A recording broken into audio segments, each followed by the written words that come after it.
Assalamualaikum warahmatullahi wabarakatuh. Di video ini, kelompok kami akan menjelaskan tentang drainase pada pertanian. Adapun yang akan dibahas antara lain, pengertian drainase, sejarah terciptanya drainase, drainase di dunia pertanian, cara menentukan drainase yang tepat, drainase buatan, dan kerugian dalam menggunakan sistem drainase. Langsung saja kita mulai ke pokok bahasan. Mungkin sudah banyak dari kalian yang tak asing dengan kata-kata satu ini. Ya, drainase. Drainase memang sepertinya berhubungan dengan sistem pengairan. Drainase merupakan pembuangan massa air secara alami maupun buatan, baik dari permukaan maupun subpermukaan. Drainase sebenarnya tak beda jauh dengan sistem irigasi. Keduanya merupakan elemen utama proyek tata ruang, konstruksi, dan pertanian yang digunakan menghindari banjir dan kerusakan lainnya. Definisi dari drainase banyak disebut beberapa bangunan yang berguna untuk mengurangi atau membuang kelebihan air di suatu tempat. Ini juga bisa digunakan untuk menjaga pasokan air agar tetap berada dalam aman batas supaya tidak terjadi banjir. Drainase di sebagian besar tanah pertanian cukup baik. Digunakan untuk mencegah genangan air yang parah, kondisi anaerob yang bisa merusakkan pertumbuhan akar tanaman. Tak hanya itu saja, banyak tanah memerlukan drainase buatan untuk meningkatkan produksi atau mengelola pasokan air. Banyak dari kita tidak mengetahui tentang sejarah dari drainase. Sebelum drainase dikenal luas, peradaban lembah Indus telah lebih dulu memiliki sistem pembuangan air limbah dan drainase yang canggih. Peradaban lembah Indus sendiri merupakan peradaban yang pada zaman perunggu di wilayah barat Laut Asia Selatan, yang berlangsung dari 3300 sebelum Masehi hingga 1300 sebelum Masehi. Air limbah diarahkan ke saluran pembuangan gravitasi tertutup oleh jajaran di jalan-jalan utama. Tempat tersebut dinamakan peradaban lembah Indus oleh para peneliti karena manusia zaman dulu sudah berhasil menemukan sistem pengairan yang baik terutama di wilayah Indus. Walaupun belum cukup sempurna, drainase pun semakin berkembang setiap harinya. Hal ini dibuktikan oleh penemuan drainase pipa berlubang yang dibuat oleh Sir Hugh Dalrympe pada tahun 1170-an. Kini sistem drainase telah digunakan hampir semua industri yang membantu manusia untuk mengatur air tidak terjadi kekacauan seperti banjir yang masih banyak lagi. Sistem drainase pertanian adalah sistem di mana air dikeringkan di tanah yang bertujuan untuk meningkatkan produksi pertanian tanaman.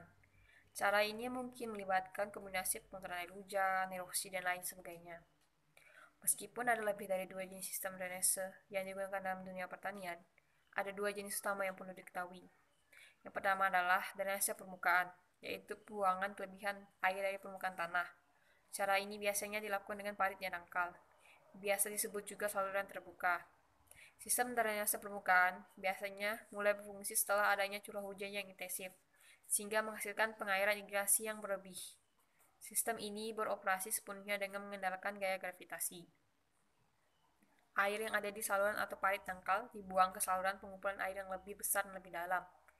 Untuk memudahkan aliran air berlebih, untuk mengalir ke saluran, tanah mesti diberi kemiringan buatan dengan bentuk atau ukuran yang sesuai. Yang kedua adalah drainase di bawah permukaan. Sebenarnya sama saja seperti drainase permukaan. Yang membedakan adalah sistem drainase di bawah permukaan dibagi ke dalam sistem reguler dan sistem yang bisa diperiksa atau dikendalikan. Ketika pembuangan saluran terjadi sepenuhnya karena gaya gravitasi, kedua jenis sistem yang dimiliki drainase di bawah permukaan memiliki banyak kesamaan, kecuali soal sistem yang dapat diperiksa dan mempunyai gerbang kontrol yang dapat dibuka dan ditutup sesuai kebutuhan. Tidak cuma itu saja, cara ini menghemat banyak air irigasi. Sistem drainase yang bisa kita periksa dan Dikendalikan juga mampu meminimkan pembuangan air melalui sistem drainase utama, sehingga dapat mengurangi biaya konstruksi. Menentukan desain sistem drainase yang tepat untuk digunakan. Faktor-faktor yang menentukan desain sistem drainase mana yang bisa kamu gunakan seperti jenis tanah, konfigurasi lahan, jumlah dan pola curah hujan. Tanah dengan kandungan pasir yang cukup tinggi atau memiliki tingkat kekeringan cukup tinggi umumnya cocok untuk menggunakan sistem subsurface drainase. Sedangkan tanah dengan kandungan tanah liat atau tanah basah yang cukup tinggi umumnya membutuhkan sistem surface drainase. Sekarang teman-teman sudah mengetahui perbedaan antara drainase alamiah dan drainase buatan. Memang jika kita menggunakan drainase buatan akan lebih menguras biaya jika dibandingkan dengan drainase alamiah. Dengan mengingat dan mempertimbangkan bahan-bahan penunjang yang dibutuhkan dalam pembuatan drainase buatan. Tetapi drainase buatan memiliki kelebihan tersendiri, yaitu drainase buatan memiliki tingkat ketahanan yang lebih tinggi daripada drainase alamiah. Alasannya karena drainase alamiah terbentuk secara alami oleh gerusan air yang bergerak karena gravitasi dan besar kemungkinan terjadi pergeseran arus air dan makin lama menjadi tidak berfungsi lagi. Tetapi berbeda halnya dengan drainase buatan yang memang sudah dirancang dan dipersiapkan untuk menghadapi kondisi geografis tersebut. Baiklah, pokok bahasan yang selanjutnya adalah apakah ada pengaruh atau kerugian yang ditimbulkan dari sistem drainase ini. Sistem pengairan yang tepat adalah masalah yang penting untuk melindungi kita dari kebocoran dan masalah lainnya yang lebih besar seperti banjir. Sistem drainase terkadang memang menjadi jawaban yang tepat, tetapi ternyata ini bisa menimbulkan masalah loh. Kerugian dari penggunaan sistem drainase bisa terjadi jika ada perbedaan mengenai jenis sistem atau bahan yang digunakan. Mari kita ambil contoh, salah satu saluran air di Perancis terkenal karena penumpukan tanah atau lumpur yang sudah mencapai tahap maksimal. Hal ini diduga terjadi karena mereka menggunakan sistem drainase yang kurang tepat. Masalah ini juga bisa berlaku untuk kamu kalau menggunakan sistem drainase yang salah dan tidak sesuai ketentuan. Kurangnya perawatan pada sistem drainase juga menjadi kelemahan utama yang perlu diperbaiki.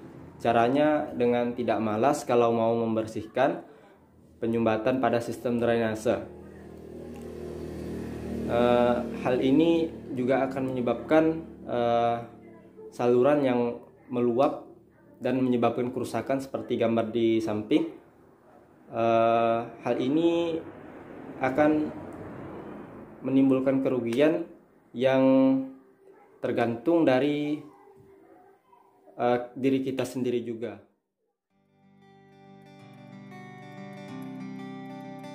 Sistem drainase pertanian adalah sistem di mana air dikeringkan di tanah yang bertujuan untuk meningkatkan produksi pertanian tanaman. Ada dua jenis utama drainase, yaitu drainase permukaan dan drainase bawah permukaan. Faktor-faktor yang menentukan desain sistem drainase antara lain seperti jenis tanah, konfigurasi lahan, jumlah dan pola curah hujan. Terima kasih atas perhatiannya. Mohon maaf apabila ada salah dan kekurangan. Wassalamualaikum warahmatullahi wabarakatuh.